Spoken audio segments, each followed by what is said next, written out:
Nilikani and the team we were discussing. So he suddenly thrown an idea. Okay, why can't we make simple string like the email ID? Like email ID is something unique where you have one email ID. It may be Gmail or Yahoo or wherever you have created, or even your office ID. That ID remain always unique.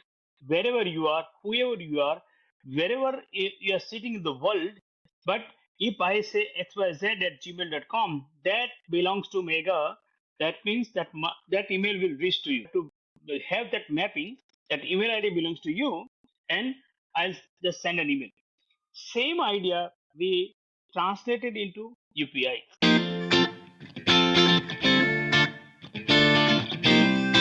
Very warm welcome everyone to Megha's FinTech Leadership Mic. And I'm super excited today to welcome Mr. Bharat Panchal.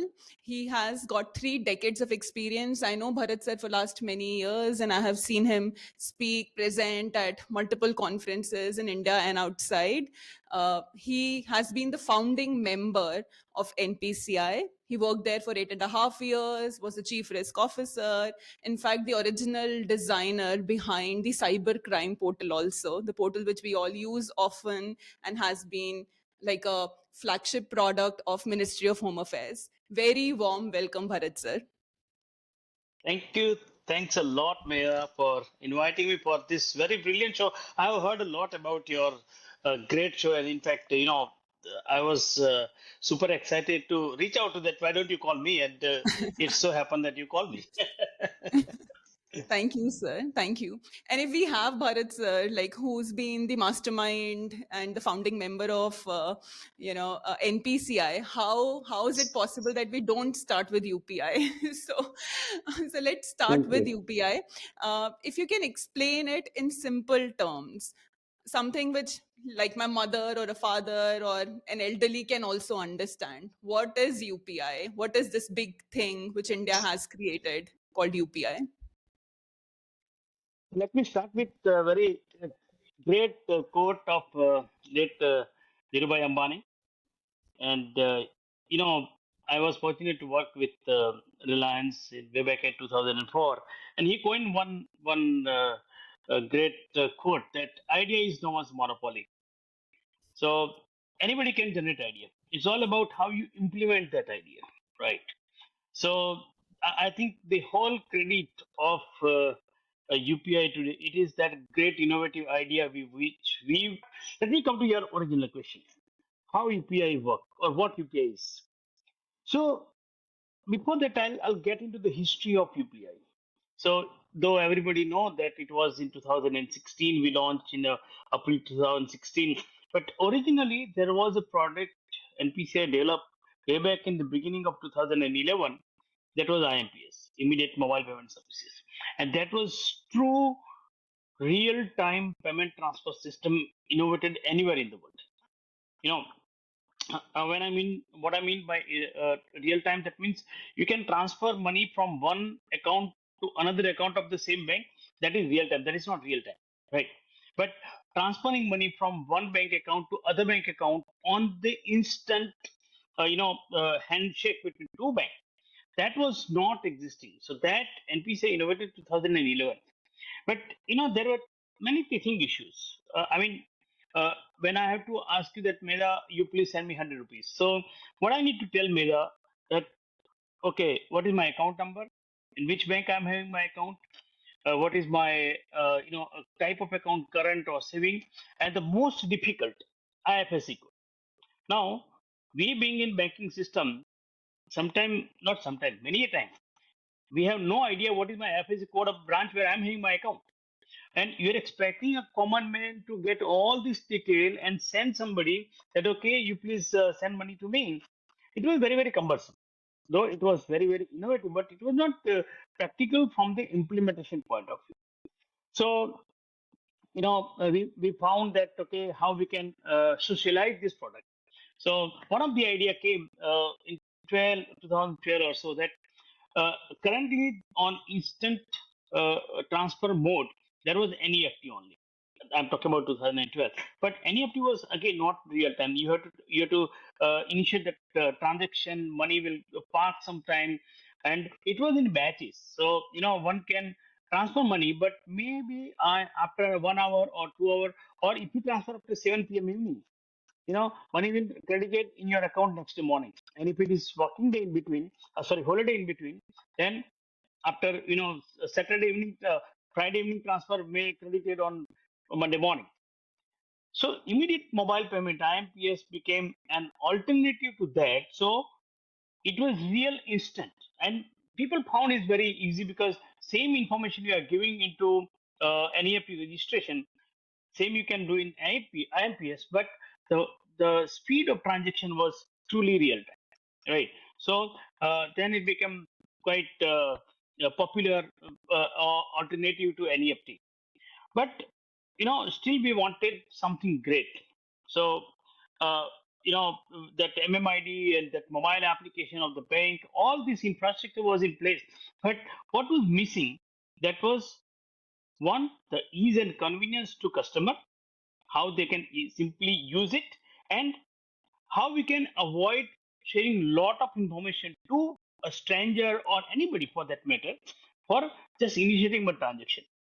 So one day, we all were doing brainstorming. Our, mentor and advisor Nandan Nilekani and the team, we were discussing. So he suddenly thrown an idea. Okay, why can't we make simple string like the email ID? Like email ID is something unique where you have one email ID. It may be Gmail or Yahoo or wherever you have created, or even you have Office ID. That ID remain always unique. Wherever you are, whoever you are, wherever you are sitting in the world. But if I say xyz at gmail.com, that belongs to Mega. That means that that email will reach to you. Now, the technical topology behind is a separate thing, but from true user perspective, I know that xyz.gmail, nothing else. I need not to know where you are, who you are, what you are doing, what is your account number, where you are having your bank account, what is your IFSC code, nothing. I have that mapping somewhere. I have to have that mapping. That email ID belongs to you, and I'll just send an email. Same idea we translated into UPI. So there is a unified payment interface that was created from technology perspective. So any message from multiple format, the message is coming to the bank or being exchanged, then that will be simplified, unified, and the message will be transfer or a handshake between two banks. But most importantly, the VPA, virtual payment address, which is as same as your email ID, that is the biggest innovation because that has changed the face of banking. Because now simple, you have to get like my email ID, my VPA, my virtual payment address is BAP at UPI. That is my initial Bharat Panchal at UPI, BAP at UPI. So people say BAP of UPI, but but that's my UPI ID. So anybody, as long as the guy is on UPI, he can or she can send me money, BAP at UPI. I'm not sharing anything to that guy.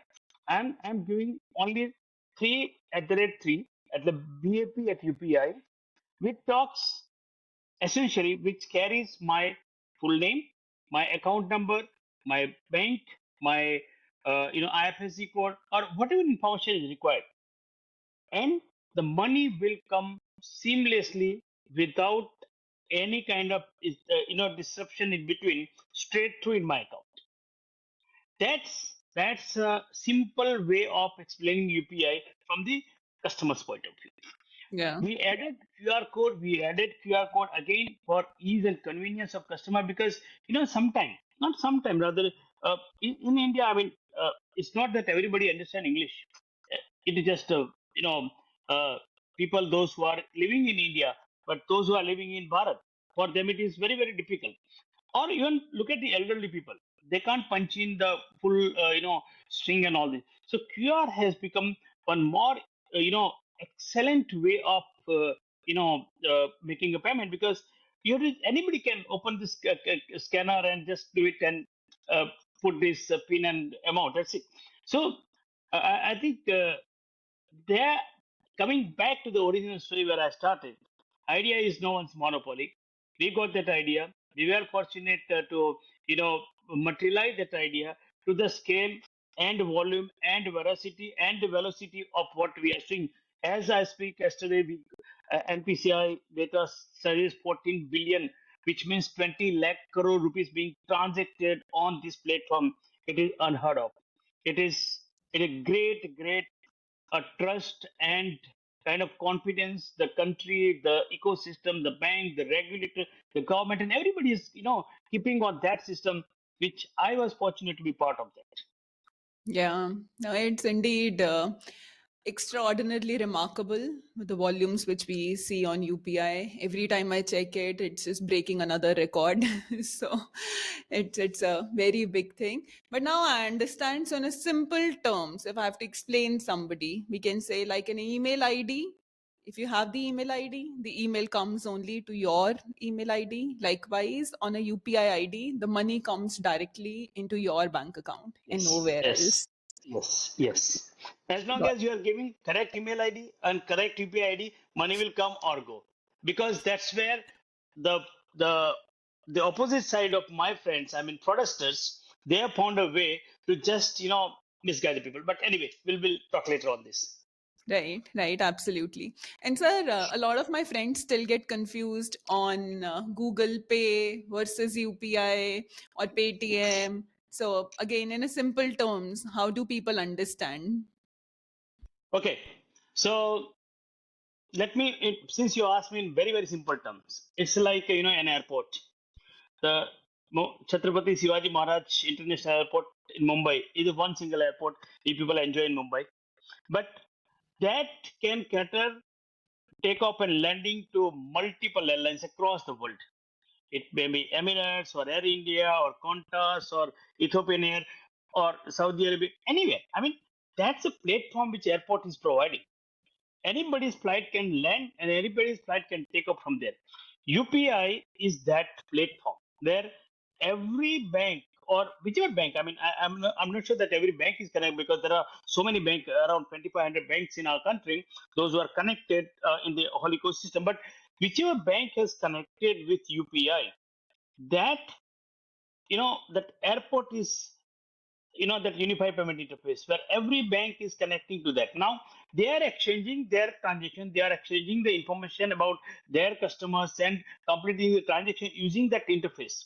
So the Google Pay or Phone Pay or Amazon Pay or Beam or any for that matter, like sometime you want to make a payment, let's say for example Vodafone mobile payment. So when you enter the payment detail, or for that matter Swiggy, the moment you put information, that there's a pop-up for payment page. So that integration also maybe supported by bank or Google Pay or something, but eventually it comes to the UPI interface, UPI platform. So if someone says that Google Pay or Beam or Amazon Pay, ultimately all these get into the funnel of UPI, because if you are not connected with UPI, transaction is not possible. Right. So I think it's very simple that whosoever said that, oh, GPay kar dena, Amazon Pay, I mean, Phone Pay kar dena, ultimately everybody is doing UPI based transaction because all such products are eventually connected and powered by the UPI platform. How beautiful. So this analogy, I think, is very now easy to understand.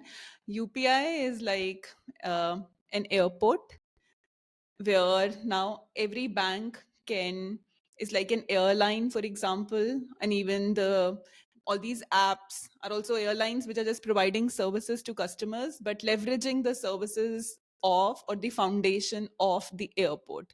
If the airport I'll is go not there, furthermore. yeah. I'll go furthermore to simplify, because when it comes to since I'm giving airports analogy, so Google Pay is not a bank. PhonePe is not a bank, but there is a ICICI Bank iMobile application. There is a page of SDFC. Those who are original bank application. Axis Bank is their application. SBI's Yono is an application. They all are, having direct connectivity with UPI and owned by bank. So there are airlines, they have their own aircraft landing or taking off from airport. But there are code sharing also, like because that code sharing is what that is an aggregation of passenger and they are putting into one particular flight. Maybe it is out of three or four airlines, one airline is carrying others load into that. PhonePe, Google Pay, Amazon Pay, those extended applications are like that. They are not bank, but they are an extended arm of multiple banks where they are doing aggregation of such customers, those who wants to do a transaction. So, like for example, Google Pay is powered by four big bank of our country, like HDFC Bank, SBI Bank, ICC Bank, and Axis Bank. Four are the sponsor bank. So when you are doing Google Pay transaction, that means either of this bank is taking care of your end-to-end transaction, right? So Google Pay is playing the role of an aggregator, but eventually those customer belongs to this four bank or some other bank eventually.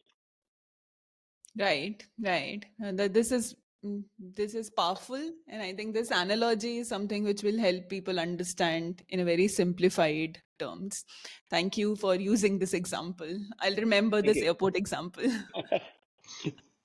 You're in a unique position that you had an inside out perspective while you were at NPCI, and now outside in perspective while you are observing it closely from a little distance. How has digital payments changed with and without UPI? Well, I would say UPI is a blessing on, or rather, I would say the icing on the cake, because the digital journey of India was well and we saw much before even anybody could realize that country wants it. Like 2005, the RBI vision document. You know, let me pause for a second, but let me say one good thing.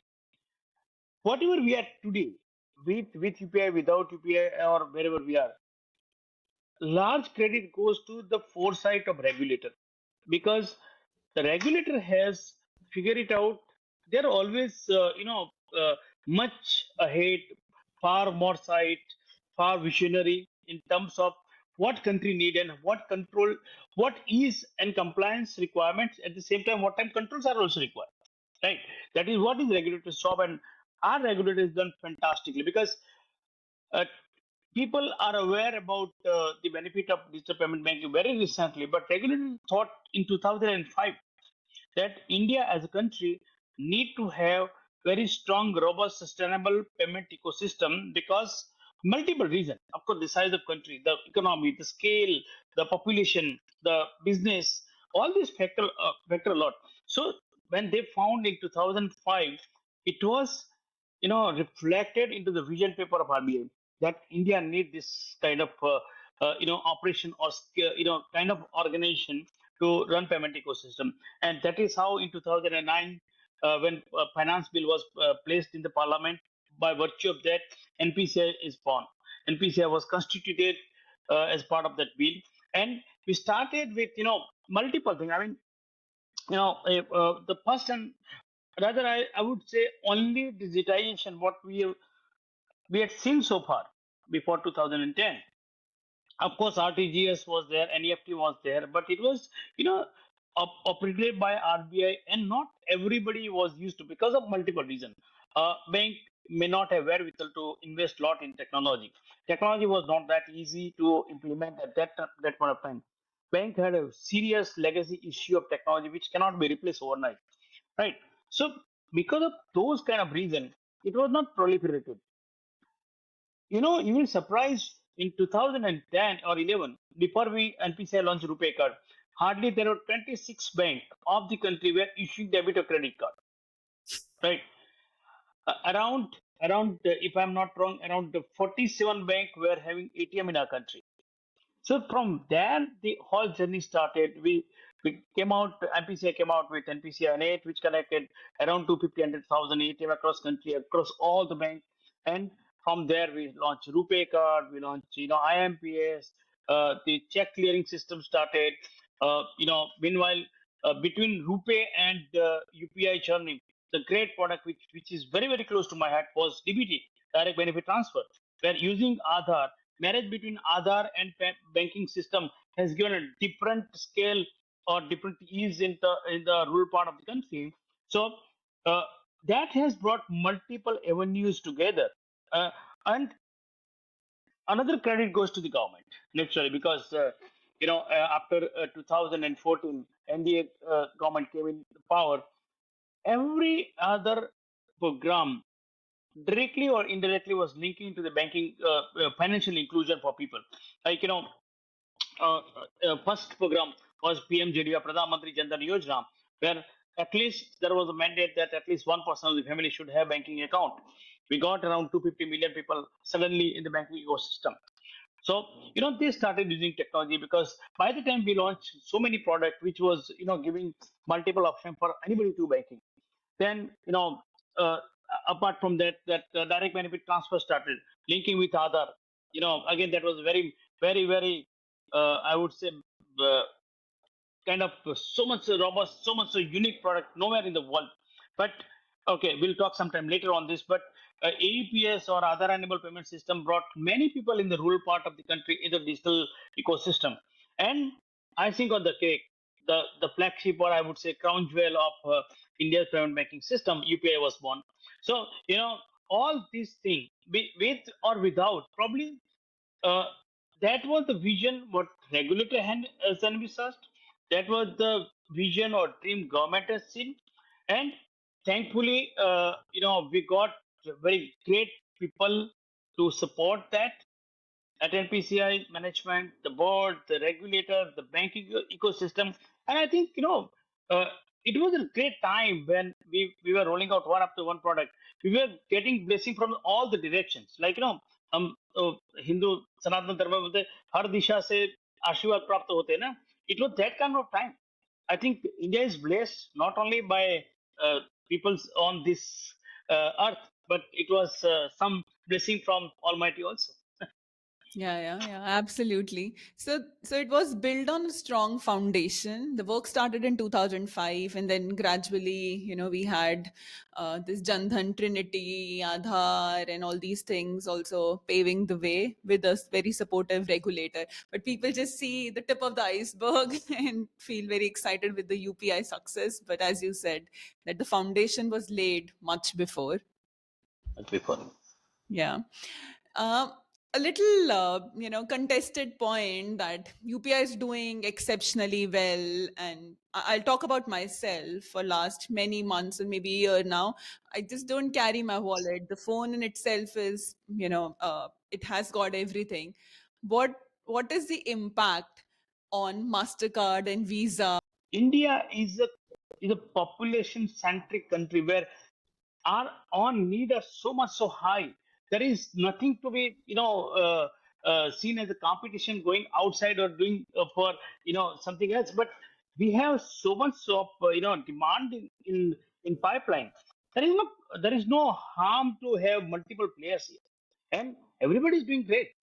Hmm, Everybody is doing. I mean, all card scheme, all payment ecosystem. Rather, why UPI? I mean, even Google Pay or Phone Pay or those kind of models were not even existing before 2017-18, right? right, But right. look at the number of transactions. You will surprised when we launched UPI in 2016. Hardly there was a few million transactions. If I'm not wrong, 7 to 8 million transactions we clocked in full month. Today, Hmm, 14 billion. So that rise shows that there's a demand. Even supply is there. People's appetite has increased. People's demand has increased. You are doing, uh, I'm not you particular, but in ladies, they were not even buying anything online. Today, you are buying these two things every day. So right, right, that translates into number of transactions. That translates into the volume and value for the payment ecosystem. Be it maybe not necessarily that everybody may be using UPI. They're using card. They're using various other instruments. But it gives lot of boost, a lot of volume to the ecosystem. Right. So right. everybody is surviving well. Got it. Right. Yeah. Very true. One person doing well doesn't mean the other person cannot do well. So, Exactly. Exactly. on global expansion of UPI. So we see France using it, and then other countries also getting into the bandwagon.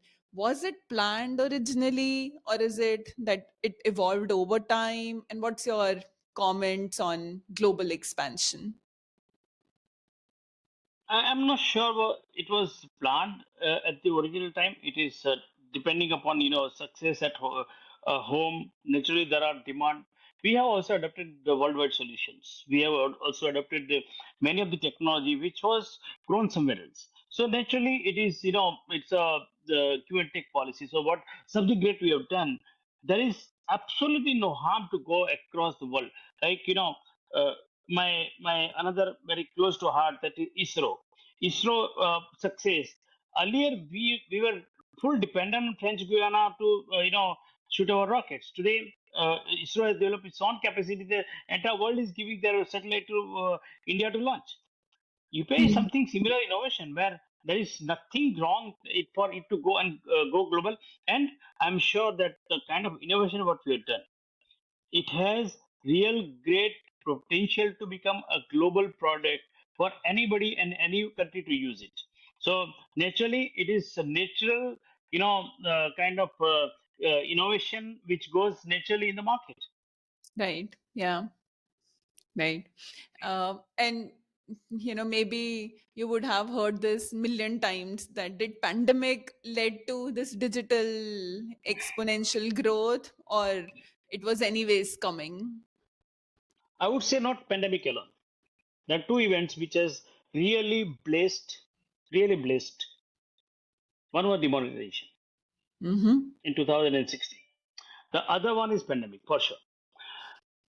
You know, in 2011 or so, or maybe beginning of 12, the management at NPCI, we had strategy and one vision what we all agreed upon, that by 2020, I'm talking about 2011 or 12, that by 2020, every Indian will use one or other product of NPCI. That was the vision. Naturally, it was just not piece of paper. We all very cohesively worked to materialize that vision.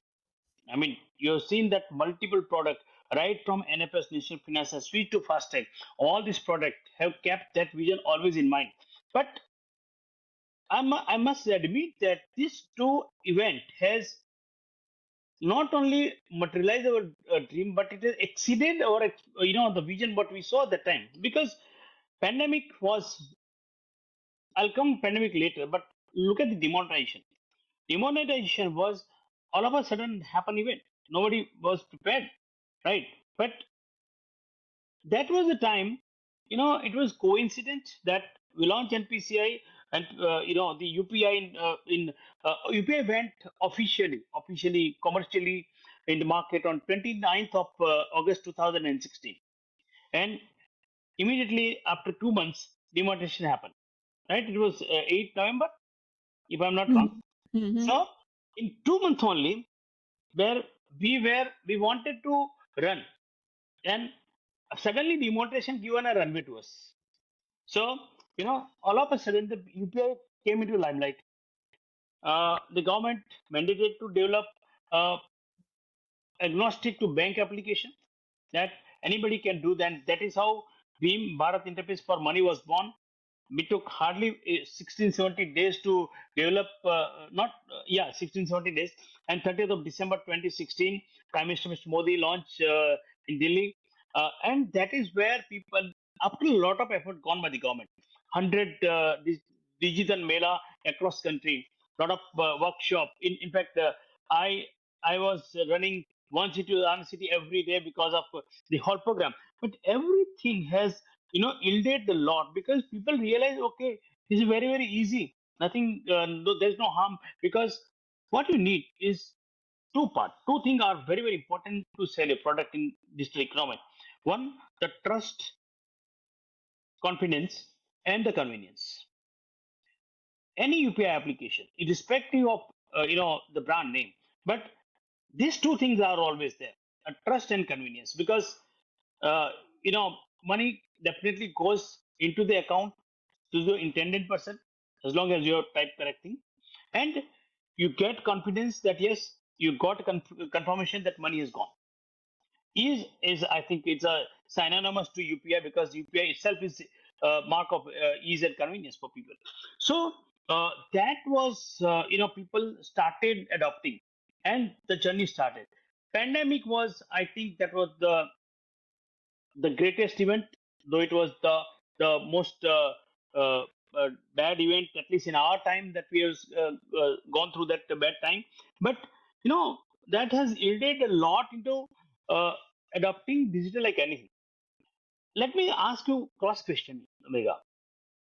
Imagine that you have hundred of thousand of crore rupees in your account, and you want to buy something during pandemic. Could you have done this? Could you have gone to ATM, withdraw money, and gone to the vendor and got the things you wanted? You No, would know. No no. way. No way. Because everybody was afraid to get out of house. Right. The digital payment ecosystem, what the NPCI and the whole ecosystem has developed, that was really, really a blessing on mankind in India, because you were doing everything sitting at your home. You were getting things at doorstep, because it is okay for me and you to trust each other, but when you are buying something from unknown store, you are placing order to Swiggy, you are placing order to any online platform, are they going to give at credit? No, they want to do some transaction, be it credit card, debit card, or UPI. So that ecosystem, and naturally UPI is the most preferred instrument for anybody to do transaction, and that has survived us. So your card, you can't go and swap at the POS machine to buy anything. This, I would say, that India has survived in this, the baddest time of the history. All credit goes to the government, the doctor, the hospitals, and whosoever done their great job that time. But same time, little credit goes to the bank's IT department also, that they kept the system up and running. UPI like platform performed far exceeded than the way it was designed, because why I'm using this terminology. Any product, any infrastructure has scalability planned accordingly. Pandemic was never envisaged. The requirement of compute resources gone all of a sudden, at the sky. Nobody can, make it. And when you have scarcity from all the sides, though you want to upgrade the CPU size or memory size, your shipment is not coming, because the global transactions are not happening. From where are you going to do that? In spite of that, all this constraint, or kind of all of a sudden thing happen overnight, the platform remains sustainable. The system were up and running. The system were always, allowing you to complete the transaction, and you are happily getting grocery, food, medicine, everything at your doorstep. Some credit goes to the great infrastructure what we all have collectively built. Yeah, yeah, But absolutely. pandemic, I must admit, pandemic was the most important event, which has given a lot of boost to the digital economy what we are seeing today. Yeah. That was the time we all wanted a faceless transaction. Nobody wanted to meet, but we still wanted everything to be delivered. Yeah. Uh, we can't miss fraud, right? I come from a fraud prevention background, so obviously that's very natural, and I understand.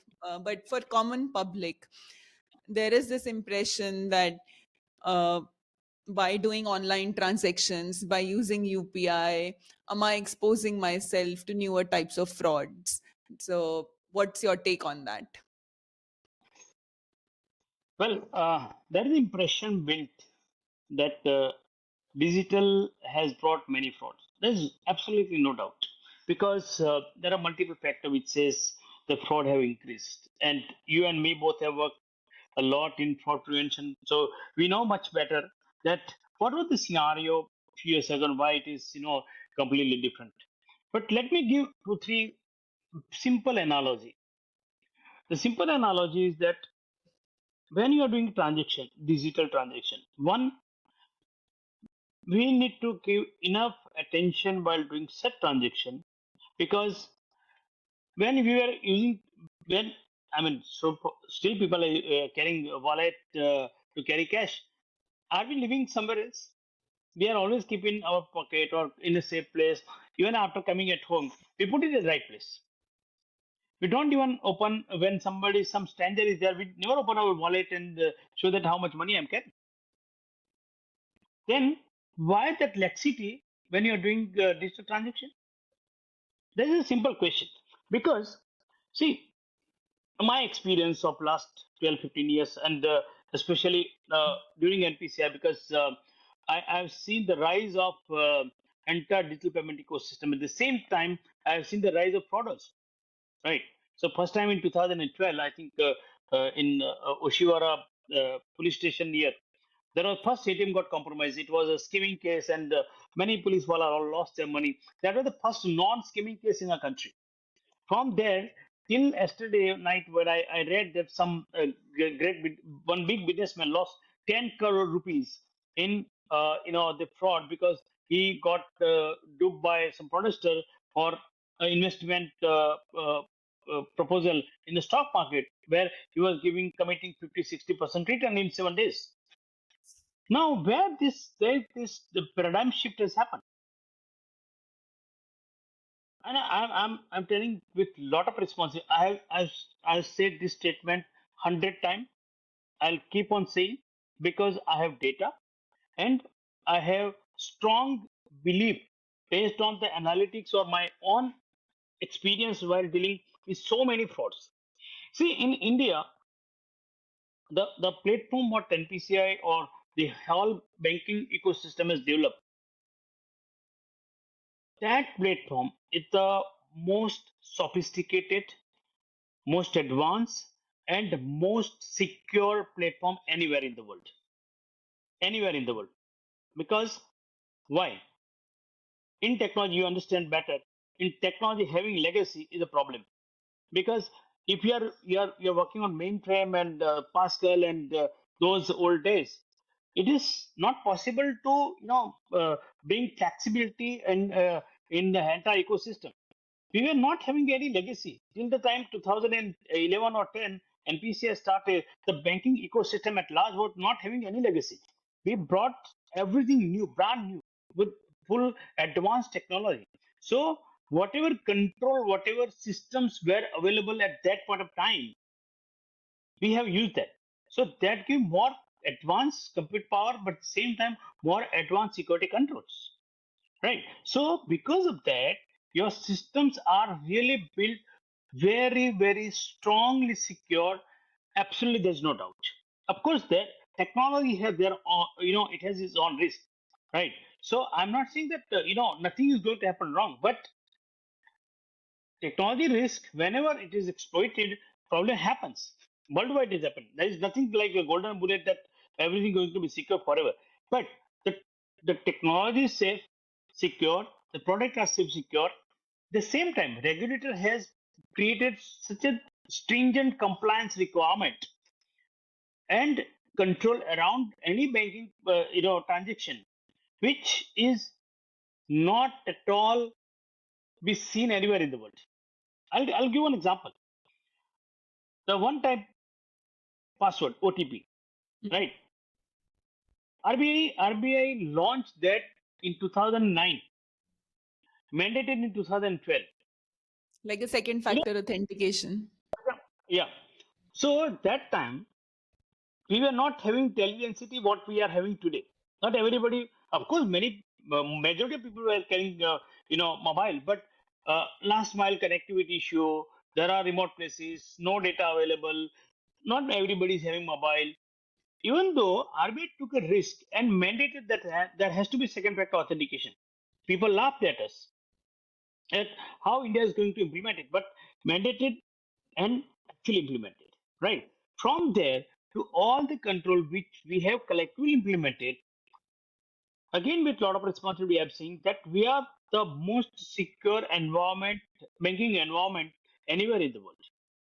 Right. However, why frauds are happening? The frauds are happening because of the GIF effect. And what is GIF effect? I'll tell you. The G belongs to greed. The maximum fraud today, and I have seen my relative, my friends, my men, many non-people. The moment there is a greed, we don't even think second for a second even that what is this happening with me? Why this fellow is asking me to do so? Why he is giving me like one simple example. Someone call you, madam you're taken LIC policy 2005. आपने अब तक premium पे किया था, अब आपने बीच में बंद किया, लेकिन as a policy I am your policy is mature now, we have to give that money back to you for some verification is needed. Now, in reality, you have never ever taken a policy ever in your life, but that psychological thing that guy has started opening in your mind that you have, हाँ शायद हो सकता है कि मैं भूल गई होंगी. This is the twist. This is a twist. If you stop your mind for 2 seconds, दिमाग पे जोर लगाते ना कि यार मैंने सही में लिया है क्या. If you can stop for 2 seconds, your 70% of fraud which are contributed in our country only and only because of greed can be reduced drastically. That is a fundamental problem. हम, we as a people, we as a society, anything comes free to us or anything comes to a discount, We we just, believe that okay, nothing wrong with that. I Yes, think we Indians love that. Indian loves that. You know, I'm Gujarati guy, so we try to negotiate to the possible कि बस bargaining नहीं किया तो मजा नहीं आया. यहाँ पे तो बिना बार्गेनिंग को बंदा बहुत कम रेट पे दे रहा है. Why should I miss this opportunity? Boss, the second thing, everybody want to become billionaire overnight. You know, you get a call, investment proposal, sir, we will give you 20% return. अरे भैया पूरी एक साल मर गए, मैं 5% इन्वेस्टमेंट रिटर्न नहीं आया. How are you going to 20%? But people are giving. They are luring. They are giving. Of course, many times their fraudsters are also investing now. They were not investing earlier. Now they are also investing. They are giving you some return first end. But if you are thinking a little bit that why the market, why don't you study fundamentals? Why don't you see where the market is going? Is market really giving 10 20% return? If that is so, you think that the others are stupid. Why they have not invested? We are not stopping our greed at that level. If we stop our greed, nothing is going to happen to you. I can assure you, because all cases I must have investigated lakhs and lakh cases. I've interacted with multiple victims. I've interacted with I myself have gone and interrogated the fraudster in police station, or I've gone to the remote part of the country. I have my own channels of fraudsters, those who are giving the modus operandi how they're defrauding people. But all said and done, nowhere I have found a customer saying, hey, मैंने कुछ नहीं किया था और मेरे साथ fraud हो गया. That is a myth. It may be there is no system in our country that no transaction will be allowed if it is not supported by second factor authentication, which comes your password, which comes with your OTP, which comes with multiple factors. Here customers are knowingly unknowingly giving either straight OTP, या तो they are clicking on some WhatsApp link or some phishing email. Data is going. I'm not blaming that. How can they do? They are not tech savvy. They are not digitally literate people. But if they just stop for a while, for 2 seconds, and think that okay, why this is coming to me, or what is the recourse? Let's say, for example, the second part. After G, there is a ignorance. That someone send an email or someone send a message that your KYC is expired. You have to do immediate KYC today, and here is the link. We just ignore. We never think that okay, why all of a sudden this KYC requirement has come to me? Can we can we think for a while? Okay, if it is so, let me go and check with my bank. Why do we need to? Why I opened my account just 2 months back. Why I'm supposed to do my KYC, right? Or you know, there is another thing. I'll tell you. The ignorance part. Let me explain with much more, kind of uh, appropriate example. Today, the Gen Z and those social media GV log जो है, they believe that everything happen on social media. They live, they sleep, they eat, they do everything on social media. So what some guy does? So there is a fraud. There is something happen. Like some service issue. They tag state on Twitter or X or where Instagram. Chairman SBI tag. I am so and so. My transaction did not take place. I placed this order. Nothing. All this gyan they are putting on social media. Now the other side, the gentleman is waiting that let some bakra come on the social media and put his complaint. And look at how we take this with a lot of pride. The guy has called, sir मैं SBI से बोल रहा हूँ, I'm just taking SBI as an example.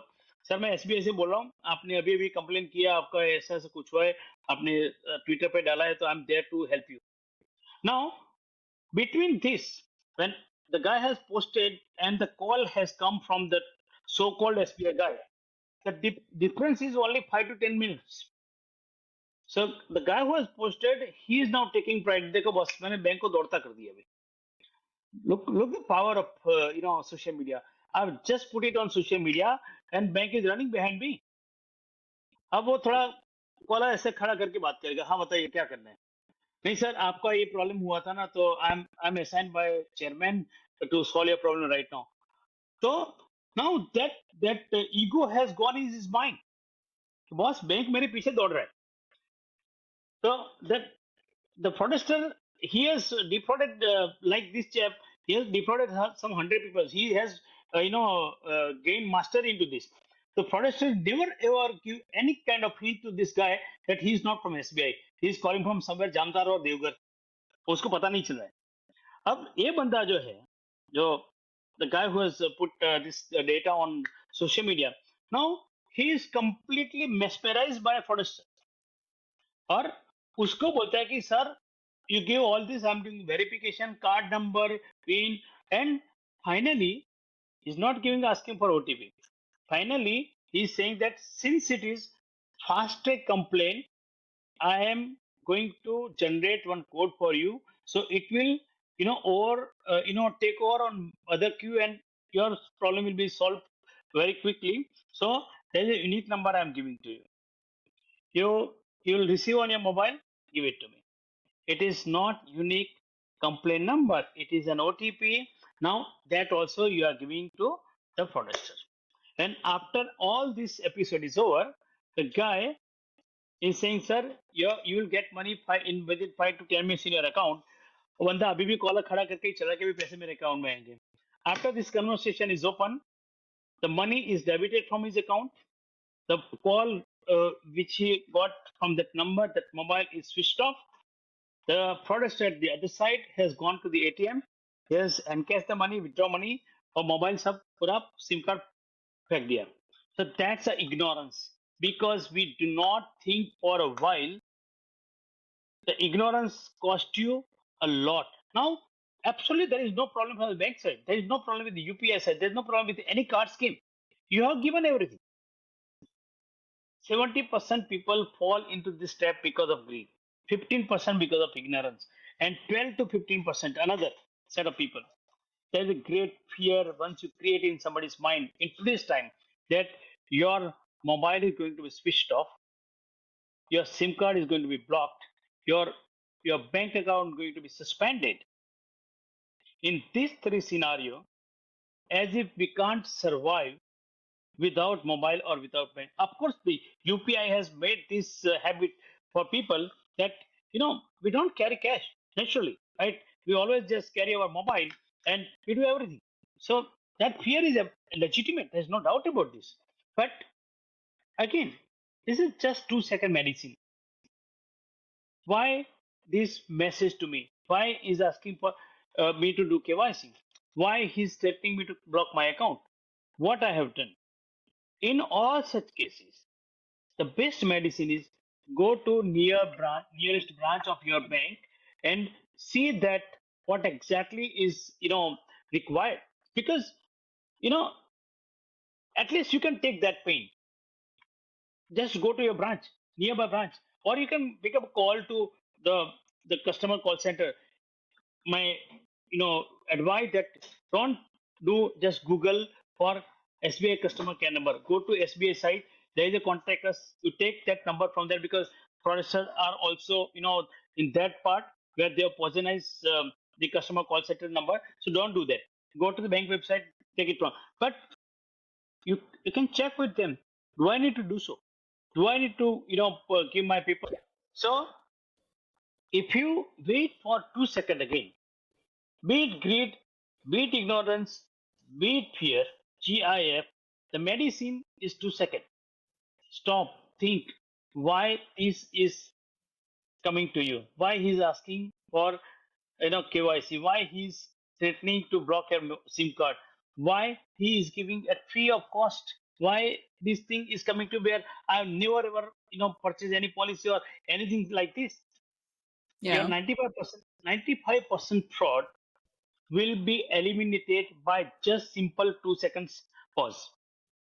Right, absolutely. And I also read that now for younger generation, like for millennials, especially overconfidence is also another thing. Part of it is maybe bundled with your ignorance category, but they're Yes, very yes. overconfident of putting everything on social media and thinking we are too smart. You know, our parents can fall for these kind of frauds, but we are a little And too smart. I'll tell you, see, the kind of ignorance or over smart, like my son, if he think अरे भाई तो भरत पंचाल का बेटा मेरे साथ थोड़ी fraud होगा क्या, that that name does not save him. He has to be conscious. He has to be kind of practical that what he's doing. Whenever he's doing transaction, he need to ensure utmost care which is necessary during the transaction. हवा में बातें करने से क्या होता है? Is a Right. In fact, मेरे is, साथ हुआ भी हुआ है. Many years back, I went to London. That was my first trip to London. And on the London Bridge, they have this, you would have seen, they have this game where there are three yeah. cups and then you have to, हाँ and हाँ हाँ. I had no clue. That was like my first trip there. And I'm a teetotaler, like never gambled, very plain. And then I saw that it's too simple. Let's just, ऐसे ऐसे try घुमा it के. out as a game. And we lost the entire money we had in our wallet. But I learned a and and lesson. I and, learned a and you lesson think forever. no, and you think you have concentrated in one particular cup, so that your cup you're trying to track that. That's a 2 second again. In within 2 seconds, he zigzag, so you lost the track. Same thing is here, that if you give attention and for 2 seconds you go here and there, only and track can be changed. Yeah, yeah, absolutely. Thank you. Uh, I think talking also about something which is very topical on data protection bill. What's your view on that? Do you think it is going to impact digital payments positively, or it will have a different impact? Well, I am firm believer that it is absolutely going to be in favor of the growth of country, because when it comes to data, uh, data is an oil, right? It says that India has gone through two colonization. We have seen historically, it was one of the Silk Road colonization, where whatever India produced, it was gone worldwide. World become richer, India become poorer that time. Second colonization happened with the British era, where Sone ki Chidiya become, though we were the most prosperous country in the world, we had that bad days. Today, India is again the most prosperous country in terms of data. The kind of digital footprint Indians have, the kind of data what we generate, kind of amount of information can be processed using that data is unparalleled. Nowhere in the world one can do that. And if the data is not protected, it's like in desert it says that whosoever possesses more camel, he will be the sheikh of that area, right? In Sahara desert and all. In today's digital desert, whosoever possesses more data, they are going to rule the world. And therefore, the data protection is the most important thing is required in today's time. Rather, I would say that we are a little delayed. I'm sure you may be aware that the book which I with along with very eminent people we written, that data sovereignty, the pursuit of supremacy. That book has all about the need to protect our data, because we don't want it to data colonization world. That's very single line objective for us. India cannot afford to be a colonized again, and especially in today's world, digital world. So it is very much needed. DPDP 2023 is most important act, I would say, which government has enacted. Uh, Maybe after tomorrow's clarity, after this verdict, a new government will sooner they will come out with the rule to implementation, and it is going to rather benefit us a lot in future, because your data, your country, your sovereignty are linked with that. I don't believe that there will be any adverse impact. It's not new we are doing. GDPR is there. We are happily talking about GDPR compliance, this and that. Why not DPDP compliance? See, I am very, very clear on one point, that wherever you do business, the law of the land is important. Everybody has followed you know the law so far, wherever we are going, whatever we are doing. Like data localization was one of the good example, I must say. A lot of resistance happened. I was part and parcel of the whole journey of data localization that time, from the regulator's point of view. In fact, I myself mandated to enter banking ecosystem for data location for those who were connected with NPCI. A lot of I would not say resistance, hue and cry, because of the increased cost, the increased compliance requirement, but eventually everybody did it. Every bank has done. The DPDP is going to be a wider perspective of data, where not only banking, for every other business, including social media platform, the DPDP is liable. Because see, today, unfortunately, our society is very, very open society. We believe sharing is caring. We talk a lot. We know about each other a lot. We put things in so much of public domain, where people get to know much about us. So far it was good, because you're not seen you're seen the positive side of the use of technology. You're not seen the flip side of the technology, how it is going to problem create a problem about you in future. And that's where the privacy come into picture. So when privacy is at your privacy at a stake, naturally you need to be protected.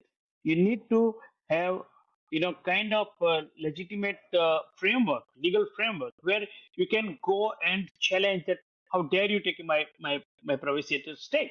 Because the DPDP provides multiple aspect of this. Like it is me. I am the data principal. I am the man. What? Let me simplify that. What data principal is? Data principal is the person who generates the data.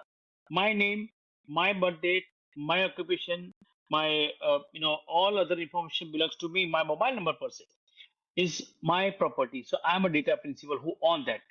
Now I am giving to you, because of, let's say, for our today's conversation, I have given my some detail to you. You are a data fiduciary. You are possessing my data for the specific purpose, for your own activities. Now you, when you are taking data from me, are you responsible to manage my data properly? So far not. So far not. There was not law. आपने data दे दिया, वो जाके कुछ भी करेगा, 50 आपको दूसरे दिन कॉल आ जाएगा बजाज फाइनेंस से. You can't do anything to that, because you have sold my data to somebody. Now that act has cleaned every other thing. I am giving you data. You are responsible to use in responsible manner, or only for the stated purpose. You can't use data for anything else. Now you have to put the data in very secure place. You have to, kind of process in legitimate way only. You can't. But at some day, I say, sorry, Mega, enough. I don't want you to use my data. I have to revoke my data from you. You have to ensure that you deleted my data and giving confirmation to me that your data is safe and now it is nowhere available with me. That is my personal part. Now, the another part that we often heard about, data breach, like, this billion data, million data, this data breach happen, your patient, like one of the best rule, best kind of example I must quote here. AIMS in Delhi, the most premium institute of our country in terms of medical and health. They were under malware attack last year, and the entire AIMS went for a toss because of that entire servers, IT system, everything was under the ransomware attack. They might have taken data. Right now, what data has gone outside is the medical health of many people. We, the again the privacy problem come into India, that we don't care about medical history also. Like, very simple example, if God forbid, if someone has a cancer here in India, except that fellow everybody knows. On the contrary, in Europe or in the Western world, the guy who is kind of deceased, only he knows. Nobody else knows. That's a complete contrast, because here our privacy is not even bothered by the person who is owning the information, right? But in that IMS they attack, multiple people's data has, potentially compromised. That data has gone out. Now, is that organization responsible to communicate to you that your data is breached or data is exposed? So far, it was not. The DPDP Act empowered the kind of compliance framework and empowered to the data principal to know that what happened with your data. So the company which has taken your data, if there is a data breach, they have to notify you. They have to tell what went wrong, what data is breached, and there is a provision for penal action, that 250 crore rupees company need to pay as a fine to Data Privacy Protection Board for the kind of breach has taken place. All this new rule, initially it may look complete fancy or completely new for those who are not aware of data privacy, but I can assure you, after maybe before next election 2029, you will see complete paradigm shift, the way data is being used, data being processed, data being kind of utilized, misutilized, everything. There will be paradigm shift in next 2 to 3 years once a proper rules are in place. Yeah, and it's very empowering for common people that Yeah. our data will be in safe hands, we will have full control, and it will be used only for the consented legitimate purpose and not for Yes. random marketing purposes which we don't want. Yeah. Yeah, yeah. Sir, you've had like 3 decades of experience in this field, in mostly in financial services and also in telecommunications and in cybersecurity. What are the 3 tips you would want to give to young aspiring leaders who want to make their career big in cybersecurity and in the financial industry?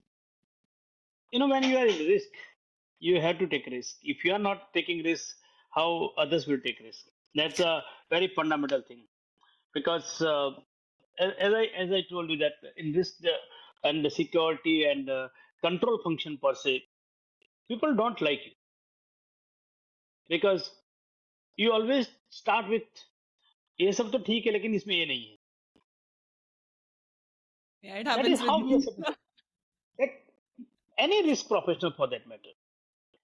So I'm very very clear on one or two three things, that when you are in this department, one thing you have to always keep in mind, that you are not here to make friends.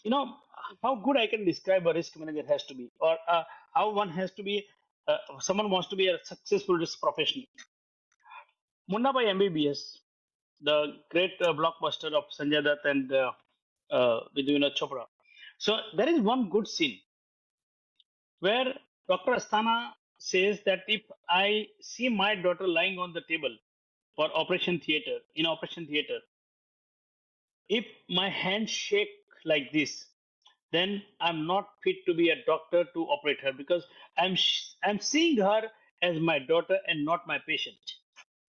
When you are in risk, you have to keep that emotion aside.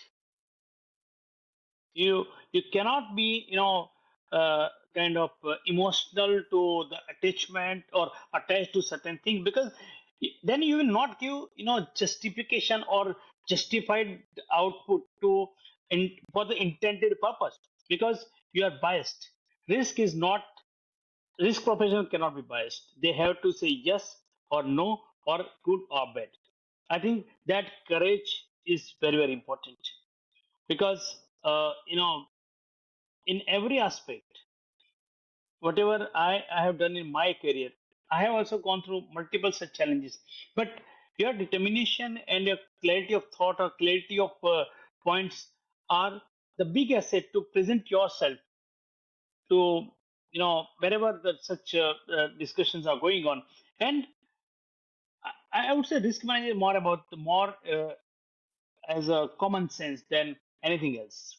You have to put multiple factors in multiple aspect on table and see from holistically. I think those are a key ingredient for someone to become a risk professional. But again, you you're not here to make friends. I am not liked by anybody. I'm loved by everybody. They love me as a human being, but they may not like me as a risk professional. That is fine. We are we are we are like that. Yeah, yeah. I used to tell myself that I'm not here to win the populist vote. We don't need to win in elections No, here. no, So people, we don't need. like us or not doesn't matter. Our work need to be high integrity and for the well-being of the company. No, Yeah. naturally, because see, if we are carried away with those kind of emotions, let's say for example, if I'm supposed to take a call as a risk professional that I have to do this, or whether this is good or bad, always there's a pressure from business, there's a pressure from the market sentiments, so many things happens. But as a risk professional, you can't, okay boss, uh, if I'll do this, then market thoda hil jayega. No, you cannot be biased with that. What is good for your future, what is required, like the compliance requirement. Now I cannot take any deviation from my compliance requirement, because that's a boilerplate thing. I cannot say, अरे boss आज की रात ये patch चला, 2 दिन रहने दो, बाद में करेंगे. No, I cannot do that. Tough call has to be taken, and that is how you have to live. I mean, that's a reality. Yeah, yeah, absolutely. Thank you. And now just to conclude, if people want to remember one thing when they think of Mr. Bharat Panchal, what's that one thing people should remember to get some inspiration? Hard work, dedication, and honesty are the great thing which I have learned from my mentors. I have inculcated in my life. If someone wants to real success in life, don't give up your honesty and hard work and dedication. I think it may show a lot of resistance initially, but you will be successful. I have i have great mentors in my life. I got a lot of learning from lot many people, and I'm a spiritual. You might have seen that I'm putting always tika, but it's a it's not that just it's a show off, but it's a real thing. Because people, my nickname is also the risky monk, the monk where inspirational force for the leaders to do right things. If they need to ignite people, they need to ignite against any wrong things which are happening. They need to ignite people with, to approach with the right state of the mind, and they have to protect the people, or king, or the royals. The monk's job is that, like we have seen Chandragupta Maurya's time, Chanakya was that, Vishwamitra, Vasishtha, or any Rishi Muni, you may say, their job was that to protect, to guide, to direct. their royals, their kings on the right path. If that is what the job a person like those who are at risk are supposed to do. Because let me conclude with a very nice example of Sundarkand in the Ramayana, where it is said that if Guru, uh, Vaid और मंत्री जब ये तीनों आपको बहुत मीठा मीठा बोलते हैं, that means there is definitely some problem. You are as a king, you need to think twice that why they are talking so sweet. That is what is the life of risk managers like me, and that is what I have lived in my life.